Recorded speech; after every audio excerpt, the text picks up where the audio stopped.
Kasalukuyan nga lumalaban ng Philippine National Team para makapasok sa 2027 Asian Cup. Pero bago natin pag-usapan ang mga laban nila, alamin muna natin ano nga ba ang Asian Cup at bakit napakalaga ng torneo na ito para sa mga bansa sa Asia. Ang Asian Cup ay ang pinakamataas na tournament na pinaglalabanan ng mga bansa na kasali sa AFC o ang Asian Football Confederation. Sa ngayon, may total na 47 countries ang miyembro ng AFC at lahat sila ay may chance sa makapasok dito sa pamamagitan ng qualifiers. Ginaganap ito every 4 years. Ang katumbas nito ay ang Copa America ng South America at Euros na Europa. Nagsimula ang Asian Cup noong 1956 sa Hong Kong na pinaglabanan ng 6 na bansa at nakuha ng South Korea ang pinakaunang championship dito. Pero mula 6 teams noon ay pinaglalabanan na ito ng 24 countries sa final tournament. Ito din ang pangalawa sa pinakamatandang continental football tournament sa mundo na mas nauna pa sa Euros na nagsimula lang noong 1960. Sa history ng tournament ay may 9 na bansa na nakapag-lift ng Asian Cup trophy. Ang pinakamarami dito ay ang Japan na mayroong 4 titles at sinusundan ng Saudi Arabia at Iran. Pero sa huling dalawang edisyon ng tournament ay nakuha ng Qatar ang back-to-back title. At sa buong history ng tournament ay may 2 trophy ang ginamit dito. Ito ang unang trophy kung saan inaward mula 1956 hanggang 2015.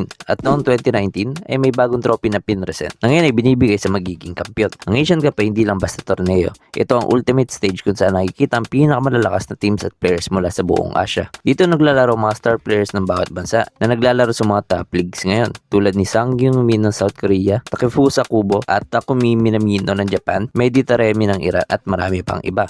At dito rin kadalasan nangyayari mga upset na nakakagulat sa history ng tournament.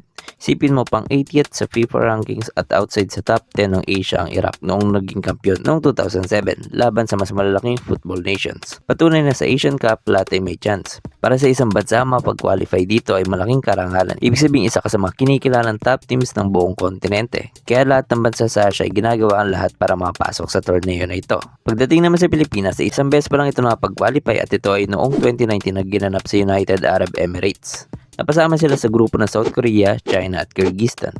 Bigo man makakuha ng panalo at punto sa national team natin noon ay isang malaking achievement pa din ito sa Philippine football.